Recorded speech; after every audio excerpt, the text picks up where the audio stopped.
الله الرحمن الرحيم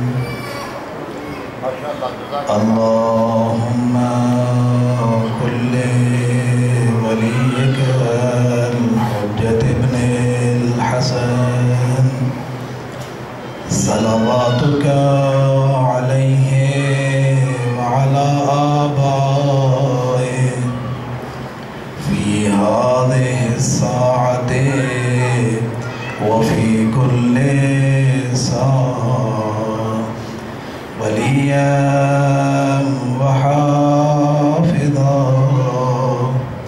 وقائدا وناصرا ودليلا وعينا حتى تسكنه أرضك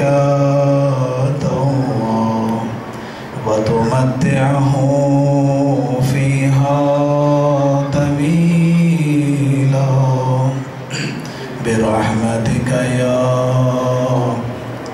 أرحم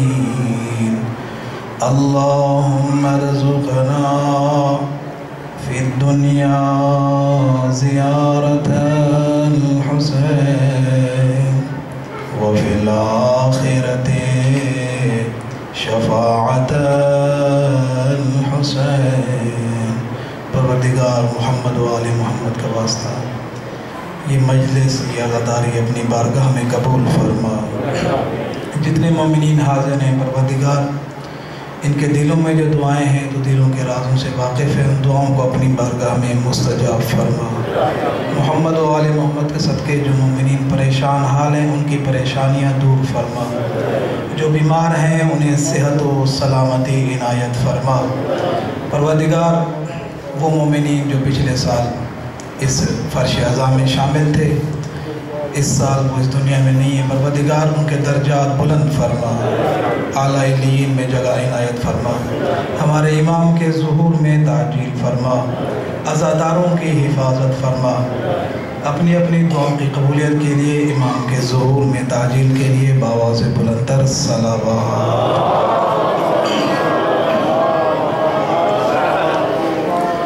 ماشاءاللہ لا حول ولا قوة الا باللہ العلی العظیم اعوذ باللہ من الشیطان الرجیم بسم اللہ الرحمن الرحیم الحمدللہ الذی لم يتخذ صاحبة ولا ولدا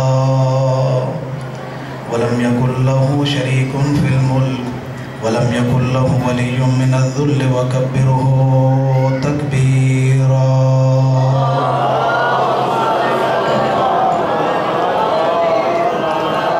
والصلاة والسلام والتحية والإكرام على سيدنا ونبينا وشفيع ذنوبنا وطبيب نفوسنا حبيبنا وحبيب إله العالمين أبي القاسم محمد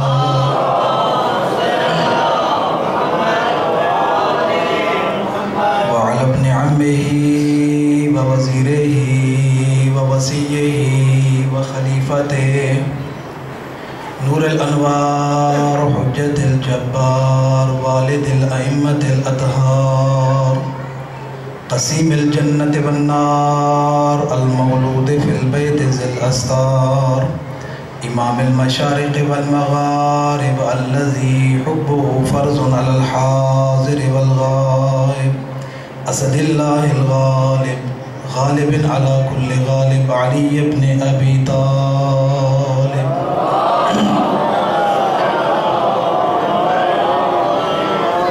وعلى آله الأطيبين الأطهرين المعصومين المنتجبين الذين قال الله تبارك وتعالى في شأن عصمتهم وطهارتهم في القرآن إنما يريد الله ليذهب عنكم الرجس أهل البيت ويطهركم تطهيرا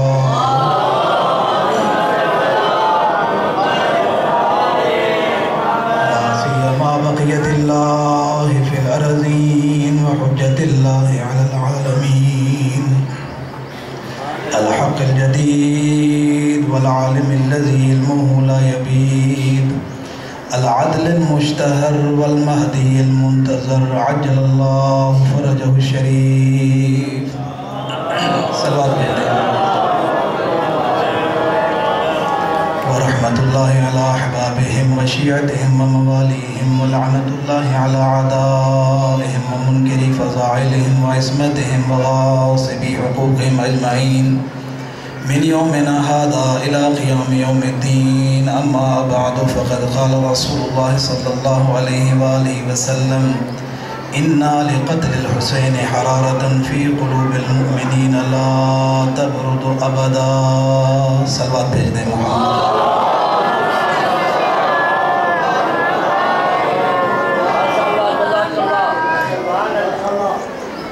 عزیزان محترم، ایام عزا ہیں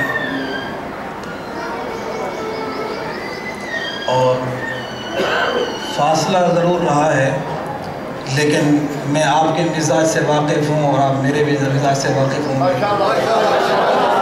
انشاءاللہ، اس لیے مجھے کچھ زیادہ مشکل بھی نہیں ہوگی.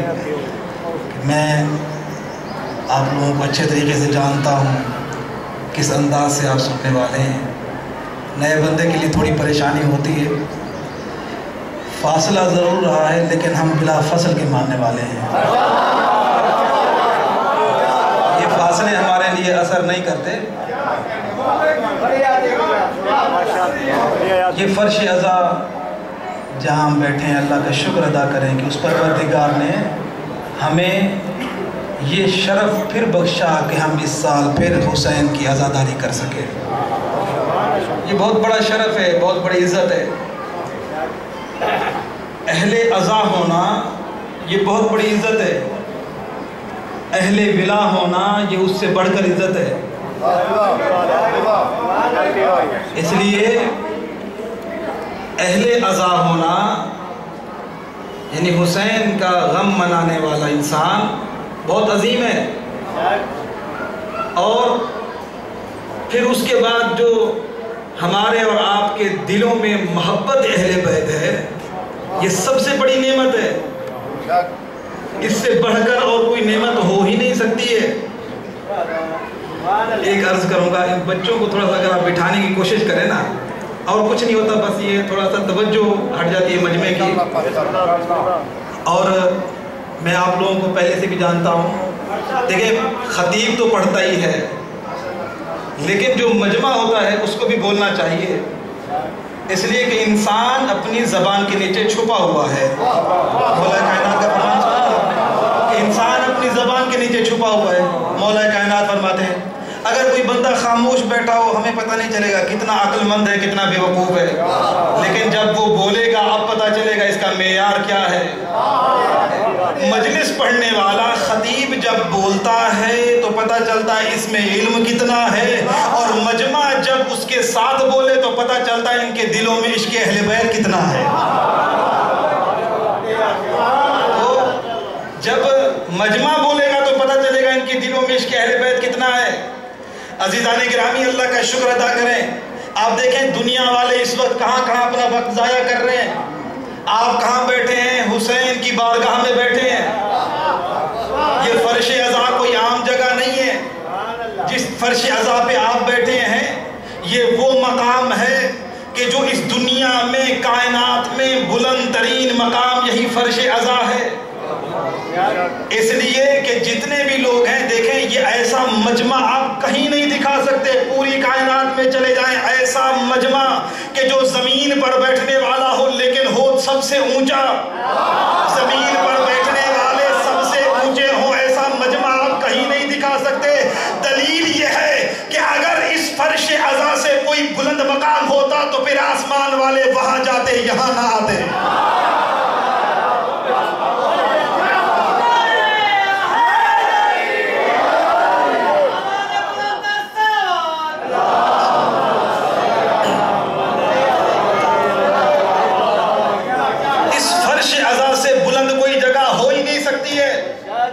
جو اس فرش عزا پہ آ جائے وہ بہت بڑا خوش نصیب انسان ہے. اس فرش عزا پہ آنے سے پہلے اپنی ماں کو دعا دیں، پہلے اپنی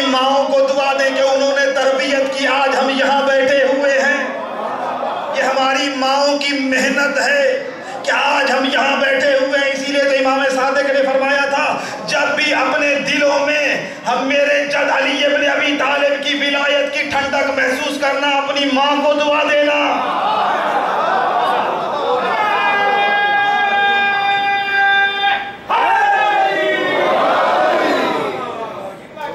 اللہ ان ماؤں کے پردوں کو سلامت رکھے۔ عزیزان گرامی، ماں کا کردار معلوم ہے، جو ہمارے گھروں میں مائیں ہیں، ہماری بیٹیاں ہیں، ہماری بہنیں ہیں، وہ صرف گھر کے کام کرنے کے لیے نہیں ہیں۔ اللہ نے ان کے کندھوں پر بہت بڑی ذمہ داری رکھ دی ہے۔ انبیاء جیسی ذمہ داری گھر کی ایک خاتون کے کندھوں پر ہے۔ انبیاء جیسی ذمہ داری، اب آپ کہیں وہ کیسے؟ انبیاء کو اللہ نے اس لیے بھیجا کہ وہ انسان کو انسان بنانے آئے تھے، انسانوں کی تربیت کرنے کے لیے آئے۔ جو کام اللہ انبیاء سے لے رہا ہے، وہی کام گھر میں ایک ماں کی ذمہ داری ہے۔ وہ تربیت کرے گی اولاد کی۔ آج دیکھیں بچے بیٹھے ہوئے ہیں، جوان بیٹھے ہوئے ہیں، اس فرش عزا پر جمع ہوئے، یہ کس کی محنتیں ہیں؟ ہماری ماؤں کی محنتیں ہیں۔ اچھا، امام نے فرمایا اپنی ماں کو دعا دینا۔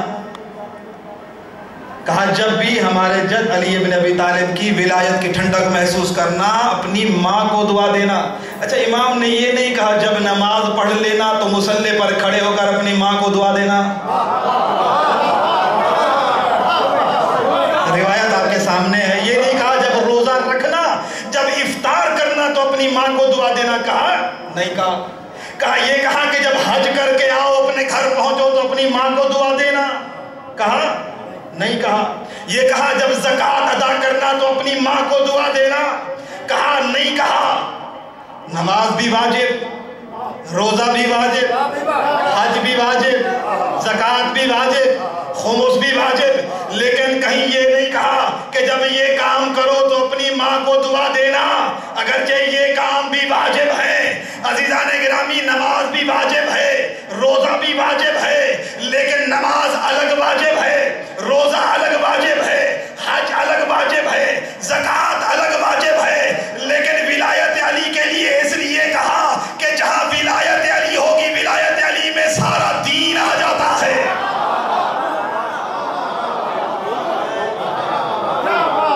ولایت علی میں سارا دین آ جاتا ہے۔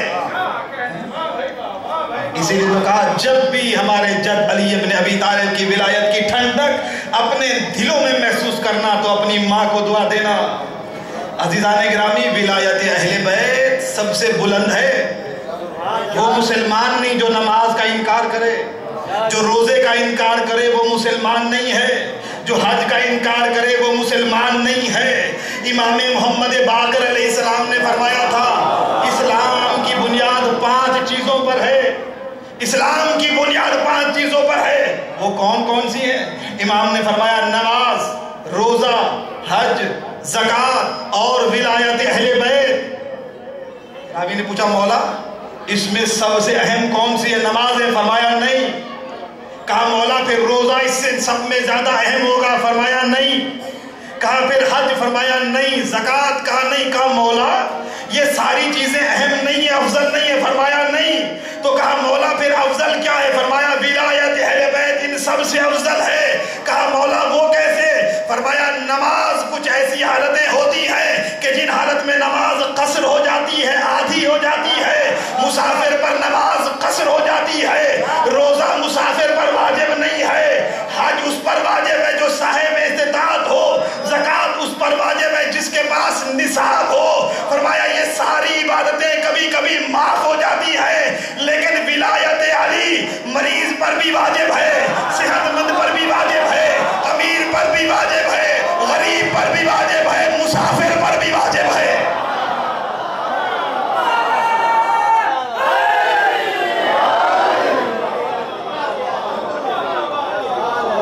ولایت اہل بیت، اللہ کا شکر ادا کریں کہ آپ کے دلوں میں ولایت اہل بیت ہے۔ معلوم ہے آپ کے دلوں میں جو ولایت اہل بیت رکھ دی گئی ہے، آپ کے دل کتنے عظیم ہیں۔ تاریخ میں 2 جملے ملے، تاریخ میں 2 جملے، ایک ہی لب و لہجے کے، لہجہ ایک، انداز ایک جملہ قرآن میں ملا، دوسرا مولا علی کے نہج البلاغہ میں ملا۔ قرآن میں اللہ فرماتا ہے لو انزلنا هذا القرآن على جبل جبل لرأيته خاشعا متصدعا من خشية اللہ. فرمایا اگر ہم قرآن کو پہاڑوں پر نازل کرتے پہاڑ ریزہ ریزہ ہو جاتے. معلوم ہوا قرآن کو پہاڑ برداشت نہیں کر سکتے تو پھر قرآن کو برداشت کس نے کیا؟ قرآن کو برداشت قلب مصطفیٰ نے کیا. پہاڑ قرآن کو برداشت نہ کر سکتے, اللہ نے قرآن قلب مصطفیٰ پر نازل کیا. معلوم ہوا قلب مصطفیٰ قرآن سے زیادہ مضبوط ہے. یہ ایک جملہ اللہ نے قرآن میں کہا, توجہ ہے اب جملہ کہوں, ایک جملہ اللہ نے قرآن میں کہا, اسی لب و لہجے کا جملہ مولا علی نے نہج البلاغہ میں فرمایا. فرمایا اللہ اگر میری ولایت کو پہاڑوں پر نازل کرتا پہاڑ ریزہ ریزہ ہو جاتے. اللہ نے میری ولایت کو پہاڑوں پر نازل نہیں کیا, قلب مومن میں رکھ دیا ہے. قلب مومن میں مولا علی کی ولایت اللہ نے کہاں رکھی ہے؟ قلب مومن میں رکھ دی ہے. اچھا آپ کیا داد تو دے رہے ہیں لیکن نعرے والی داد ابھی تک نہیں آئی ہے, نعرے کا رواج نہیں ہے.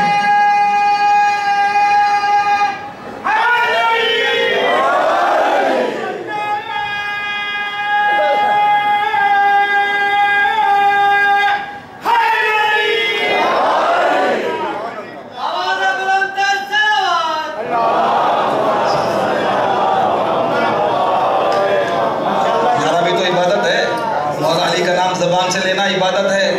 اور پھر ہمارے یہاں ایک یہ ہے کہ کبھی کبھی جو ہے لوگ دونوں ہاتھ اٹھا کے نعرہ لگاتے ہیں, ایسا ہے یا نہیں ہے؟ کہتے ہیں دونوں ہاتھ بلند کر کے نعرہ لگائیں. پتہ ہے یہ کیوں لگایا جاتا ہے؟ اس لیے کہ جب ہم ہاتھ بلند کر کے دونوں ہاتھ نعرہ لگاتے ہیں یہ غدیر کی یاد ہے. اس لیے کہ لوگوں کے جتنے امام اور خلیفے ہیں وہ بند کمرے میں بنے, ہمارا مولا غدیر میں بنا ہے.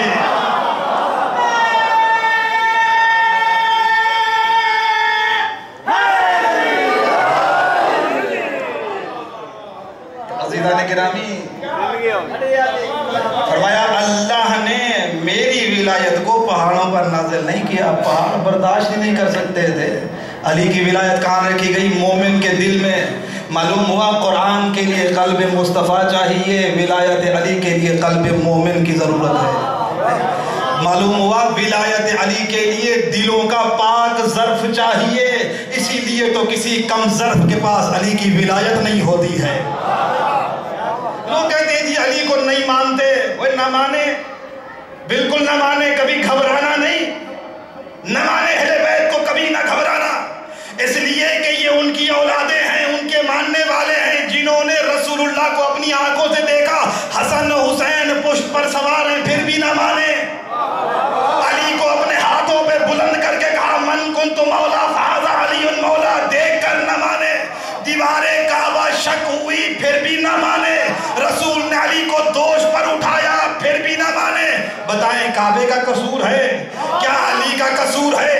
رسول کا قصور ہے؟ نہیں عزیزان گرامی, نہ رسول کا قصور ہے, نہ کعبے کا قصور ہے, نہ علی کا قصور ہے. یہ تو خون کا مسئلہ ہے. اگر خون پاک ہوگا تو علی کو مانے گا, خون نجس ہوگا تو کبھی علی کو نہیں مانے گا.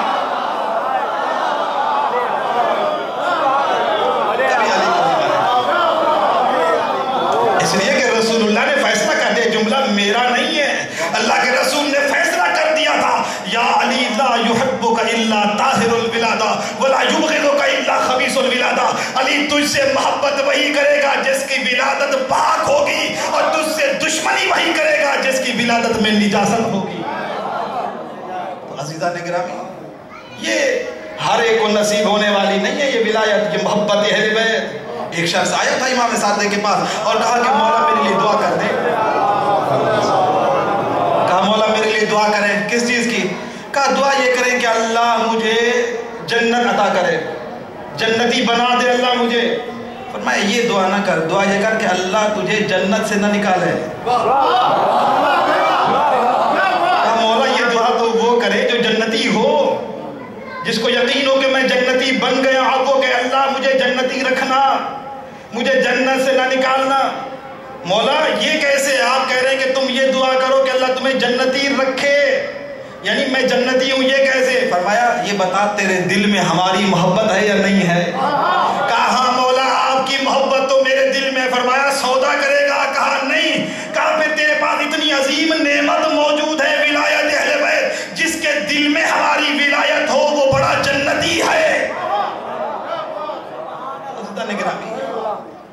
بیت کی محبت یہ ہمارے پاس بہت بڑی نعمت ہے اللہ رب العزت کی طرف سے. اس نعمت کی حفاظت کریں. آپ کے پاس امانت ہے, اسے اپنی نسلوں میں منتقل کریں. اس امانت کو اپنی نسلوں کو دے کر جائیں. وہ بڑا بدنصیب انسان ہے کہ جو خود تو دل میں ولایت اہل بیت ہو لیکن اپنی اولاد کو دے کر نہ جائے. اس لیے اولاد کی تربیت بھی ضروری ہے. اگر ولایت اہل بیت پر خود ہیں تو اپنی اولاد کو بھی ولایت دے کر جائیں, تب انسان کامیاب ہے. یہ جو مجلس ہے, یہ ماتم ہے, یہ جلوس ہے, یہ تعزیہ ہے, یہ علم ہے, یہ بھی ہمارے پاس امانتیں ہیں. ہم مجلس کر رہے ہیں, یہ بھی ہمارے پاس امانت. کوئی بانی ہے تو مجلس اس کے پاس امانت ہے. کوئی علم بناتا ہے تو علم اس کے پاس امانت ہے. جب قبر میں جائے گا سوال ہوگا کہ یہ تمہاری چیزیں نہیں تھی, تمہیں امانت کے طور پر دی گئی تھی, ان کی حفاظت بھی کر کے آئے ہو یا نہیں. اچھا, کبھی یہ نہ سمجھیے گا کہ دور جدید آ رہا ہے, اب ان چیزوں کو تبدیل ہونا چاہیے. کبھی یہ بھی نہیں سوچنا ہے جس طرح ہمارے بزرگوں سے یہ امانتیں ہمیں ملی ہیں, اسی طرح ان امانتوں کی حفاظت کرنا ہے ہمیں بس, اور اسے اچھے انداز میں ہم اپنی نسلوں تک پہنچائیں. کبھی کسی کے کہنے میں نہیں آئیے گا. یہ منبر یہ بھی ہمارے پاس امانت ہے. ان سب چیزوں کی حفاظت کریں. اب ایک جملہ کہنے جا رہا ہوں, ان سب چیزوں کی حفاظت کرنا ہے. بتائیں شیطان کیوں بنا تھا؟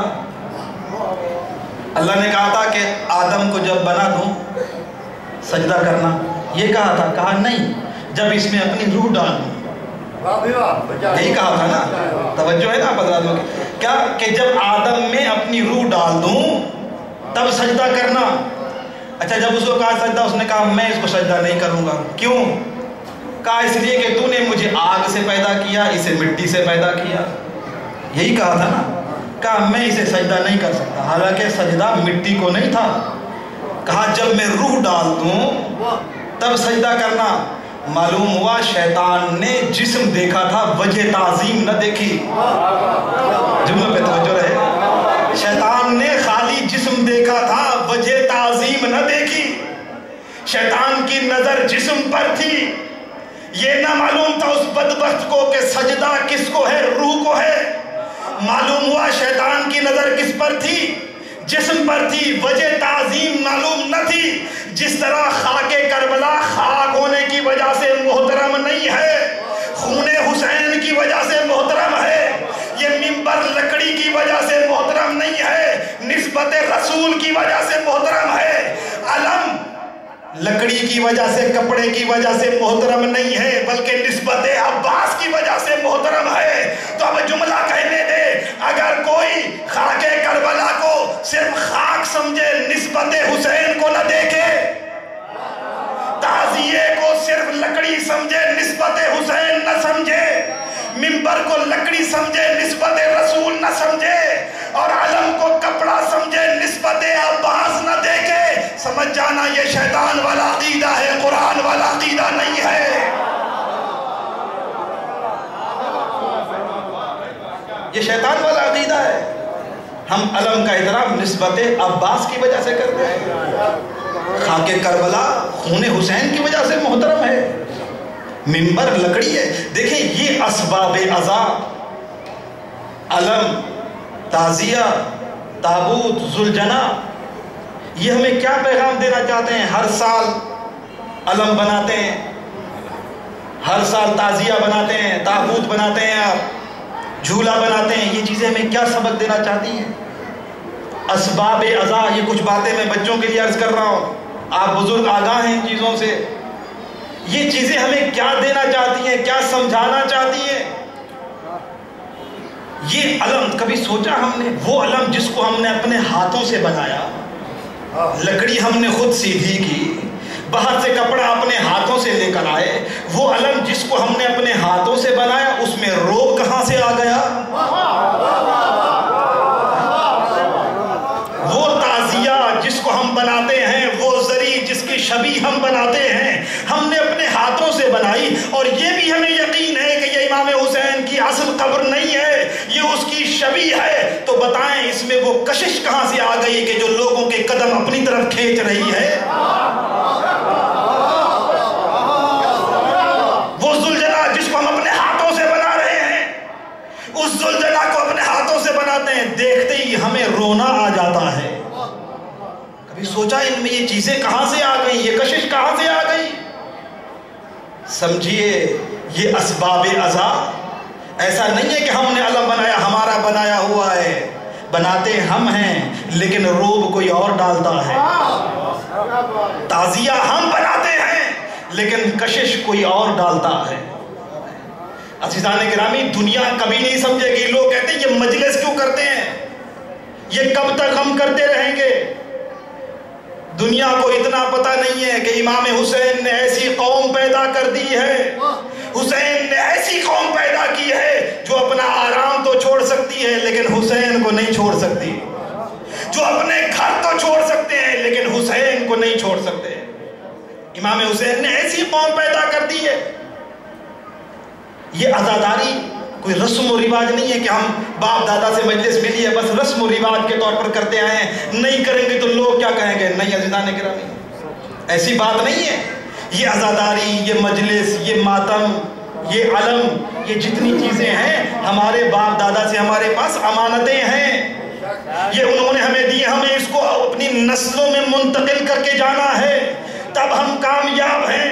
اگر ہم نہ بھی کریں تب بھی حسین کی عزاداری ہوگی۔ کوئی بانی یہ نہ سمجھے کہ میں نے مجلس کرائی تو مجلس ہو رہی ہے، کوئی یہ نہ سمجھے کہ میں نے علم بنایا تو علم اٹھے گا، نہیں تو نہیں اٹھے گا۔ نہیں عزیزان گرامی، ہم کون ہوتے ہیں عزاداری کو باقی رکھنے والے؟ ہم عزاداری کو باقی رکھنے والے نہیں ہیں، عزاداری نے ہمیں زندگی عطا کی ہے، عزاداری ہمیں پہچان دینے والی ہے، عزاداری نے ہمیں زندگی عطا کی ہے۔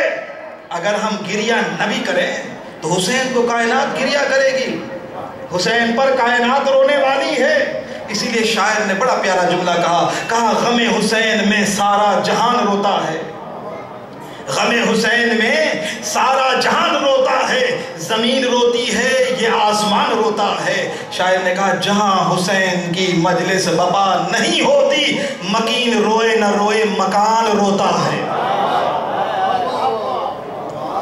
کبھی یہ فخر نہ کریں کہ ہم نے مجلس کی ہے، میں بانی ہوں مجلس کا۔ ہاں، بانی کو امام زمانہ کا شکریہ ادا کرنا چاہیے، علم بنانے والے کو امام زمانہ کا شکریہ ادا کرنا چاہیے کہ ہم نہ کریں یہ کام کسی اور کے ذمے ہو سکتا ہے۔ یہ عزاداری کبھی ختم نہیں ہوگی، دشمن آپ کی عزاداری پر ہر سال فتوے لگاتا ہے۔ کبھی سوچا ہے پیسہ ہم خرچ کرتے ہیں، وقت ہم خرچ کرتے ہیں، امام بارگاہیں ہماری، وقت ہم اپنا دیتے ہیں، گھر ہم اپنا چھوڑتے ہیں، تکلیف ان کو کیوں ہے؟ کبھی سوچا ہے؟ آپ کے مجلس پہ فتوے، ماتم پہ فتوے، تعزیے پہ فتوے، جلوسوں پہ فتوے، کبھی ہم نے ان کی ریلیوں پر فتوے لگائے ہیں؟ کبھی ہم نے ان کے دھرنے پر فتوے لگائے؟ وہ جو عرس کرتے ہیں کبھی ہم نے فتوے لگائے؟ کبھی نہیں، لیکن وہ آپ کی عزاداری پہ فتوے لگاتے ہیں، ہر سال نت نئے فتوے۔ اس دفعہ تو کہہ رہے تھے کہ اگر فلاں رہا نہ ہوا تو ہم جلوس روک دیں گے۔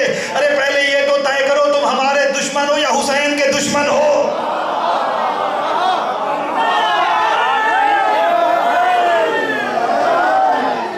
تم کو ہم سے مسئلہ ہے یا حسین سے؟ یہ کہنا کہ ہم جلوس بند کر دیں گے، جلوس کس کا ہے؟ حسین کا ہے۔ تو یاد رکھیے ان کو کبھی چین نہیں آئے گا۔ کل کے یزید کا مسئلہ وجود حسین تھا، آج کے یزید کا مسئلہ ذکر حسین ہے۔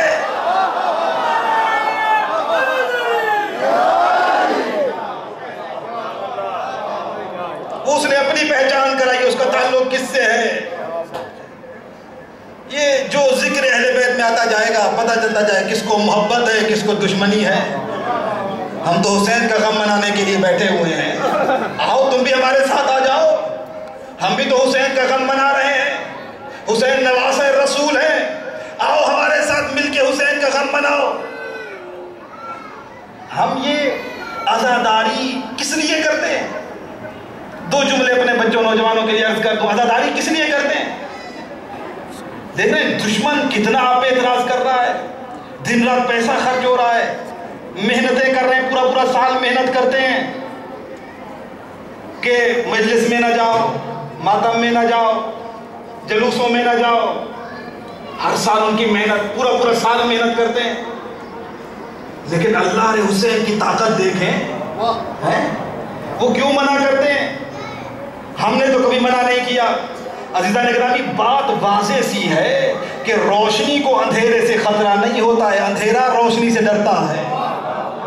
حسین چراغ ہدایت ہے، رسول اللہ نے فرمایا جہاں بھی یہ چراغ ہدایت جلے گا، آپ دیکھیں پورا سال وہ محنت کرتے ہیں، پورا سال فتوے لگاتے ہیں، لیکن ہمارا ایک عزادار علم لے کر روڈ پہ آتا ہے، سارے لوگ علم کے سائے میں جمع ہو جاتے ہیں۔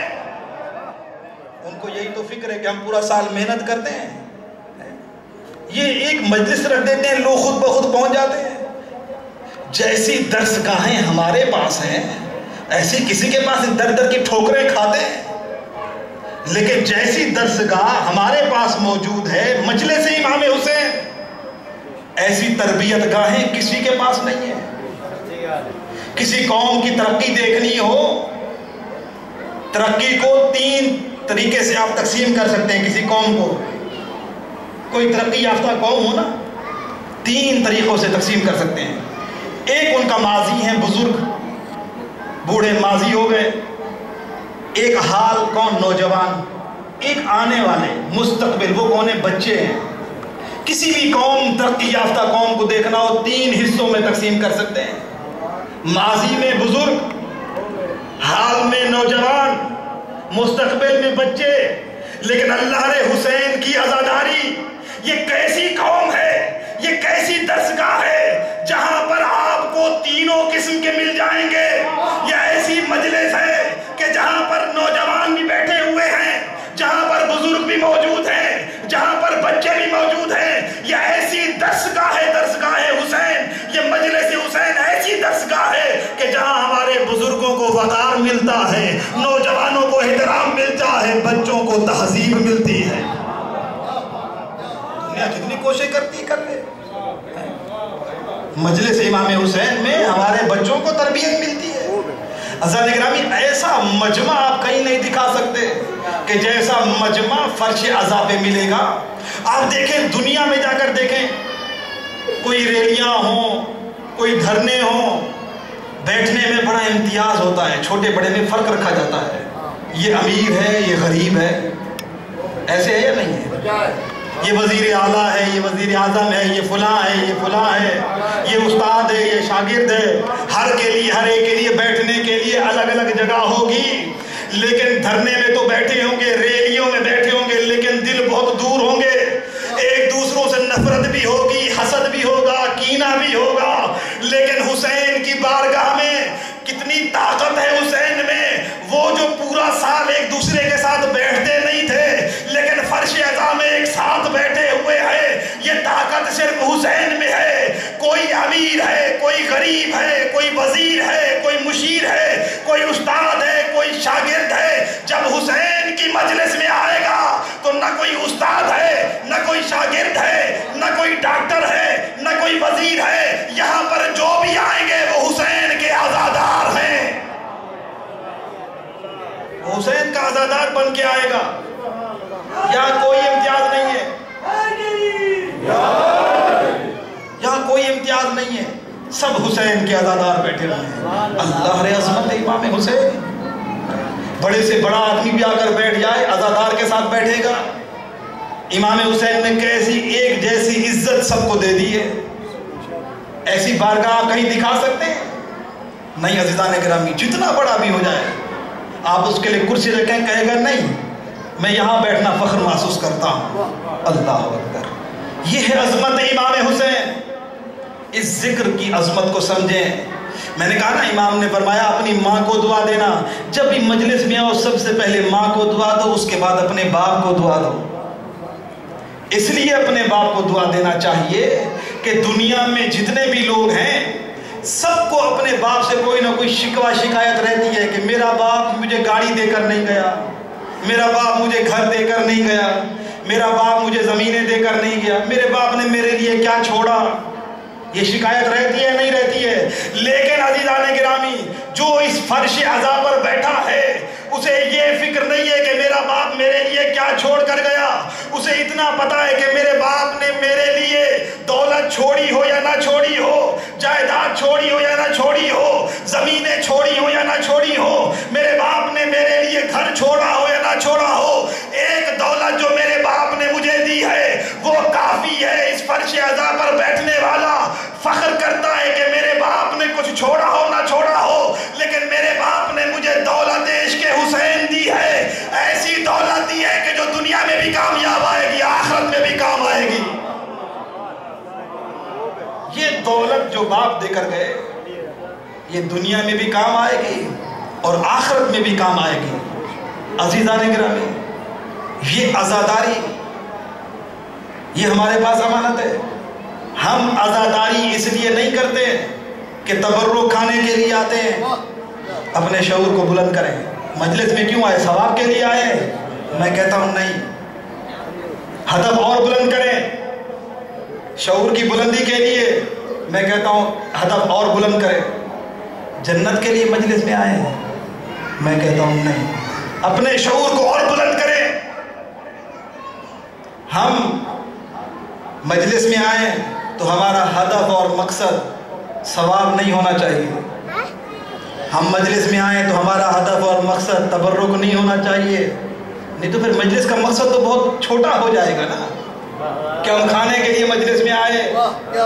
نہیں عزیزان گرامی، ہدف کو بلند کریں۔ ابھی میں آپ کو دلیل پیش کرتا ہوں، ہدف کو بلند کریں۔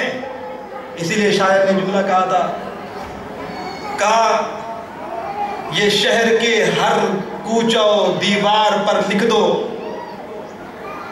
یہ شہر کے ہر کوچہ و دیوار پر لکھ دو، ہم اہل عزا موت سے ہرگز نہیں ڈرتے، ہم اہل عزا موت سے ہرگز نہیں ڈرتے، ہم ہم سوگ مناتے ہیں حسین ابن علی کا، ہم سوگ مناتے ہیں حسین ابن علی کا، جنت کے لیے ہم مجلس و ماتم نہیں کرتے۔ جتنے لوگ یہاں بیٹھے جنت کے لیے ہم مجلس و ماتم نہیں کرتے۔ اپنے شعور کو بلند کریں، ہم مجلس میں جنت کے لیے نہیں آئے، اس لیے کہ ہم مجلس میں حسین کے لیے آئے ہیں۔ اپنے گھروں سے نکلے ہدف حسین ہونا چاہیے، اس لیے کہ جس کا ہدف مجلس کا ہدف امام حسین ہو گئے، جنت راستے میں مل جائے گی۔ حسین جوانان جنت کے سردار ہیں، جنت تو راستے میں مل جائے گی۔ تو پھر یہ ہدف رکھ کے آنا کہ میں جنت کے لیے جا رہا ہوں مجلس میں، جنت تو عزادار کے آنسو کے ایک قطرے میں رکھ دی گئی ہے۔ امام فرماتے ہیں جب کوئی عزادار حسین پر روتا ہے اتنا آنسو اس کی آنکھ سے نکلے جتنا مچھر کا پر بھیگ جائے۔ یہ معتبر کتاب کی روایت ہے کامل الزیارات، فرمایا اتنا آنسو نکل آئے کہ مچھر کا پر بھیگ جائے، اللہ جنت سے کم ثواب پر راضی نہیں ہوگا۔ اللہ، امام صادق فرماتے ہیں اللہ جنت سے کم ثواب پر راضی نہیں ہوگا۔ اتنا بڑا ثواب، اتنی عطا کہیں ہے جتنی عطا حسین کر رہے ہیں۔